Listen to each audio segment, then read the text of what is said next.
আসো পবিত্র কোরআন থেকে। হ্যাঁ আসো এদিকে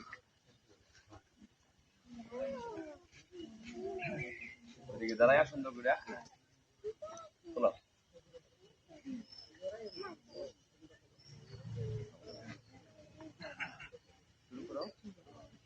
أعوذ بالله من الشيطان الرجيم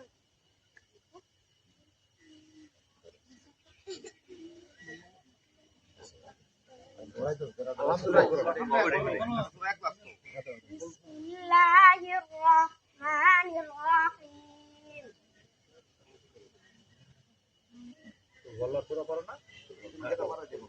قل هو الله أحد الله الصمد لم يلد ولم يولد ولم يكن له كفوا أحد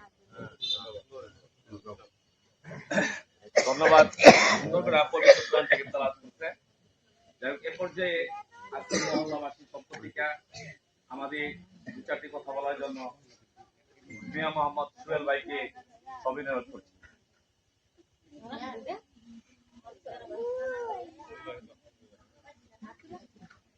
আজকে মলিবাড়ি বাজারের পশ্চিম পাশে মধ্যপাড়ায়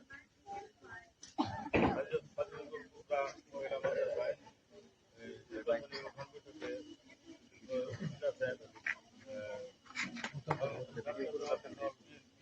দুই থেকে ২,৫০০ টাকার মালামাল কিনতে পারবে। এইটা কোনোদিনও দিতে হবে না ৫ বছরের জন্য। আর কৃষকদের জন্য একটি কার্ড দেওয়া হবে, সেই কার্ডে ২ থেকে ২.৫ লক্ষ টাকা ঋণ আনতে পারবে। এরা প্ল্যান পয়সা দিতে হবে না। আরেকটি ঘটনা কালকে আমি দেখেছি, আমাদের দলের মহাসচিব বলেছেন আমাদের জাগত ১০,০০০ টাকা ঋণ আছে আনছিলেন, তাদের টাকা যদি ১ টাকা হয়ে থাকে ওই টাকা মকুব করছে। আপনারা জানেন খালেদা ক্ষমতা আসার পর একবার টাকা ব্যাংকের টাকা পুরা টাকা মাফ হয়েছিল।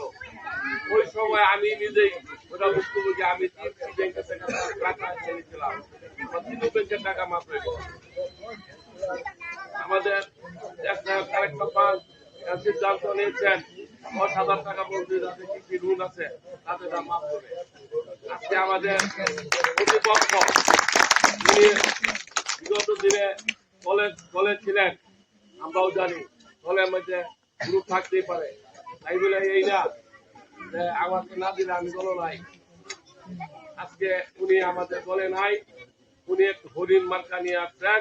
একটা দাবি করে আমরা কাপড় দিয়েছি, কাপড় যখন দেয় তখন খালেদা জিয়ার ছবি ছিল, তার একদম ছবি ছিল, আর কাপড়ের মধ্যে লেখা ছিল না।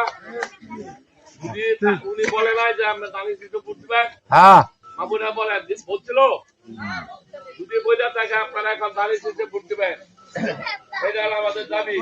উনি তো বলছে দাঁড়িয়ে শিশু বুঝতে হচ্ছে তো এত আর ঋণ নাই, অনেকে বুঝাবে ঋণ শোধ করেন, কিসের ঋণটা শোধ করবো আমরা? উনি তো দাঁড়িয়ে শিখতে আছে, তারা আসে বলে ঋণ শোধ করবেন, আপনারা একটু বলে দিবেন ঋণ আমরা যার কথা করে দিচ্ছেন তাকেই দিব।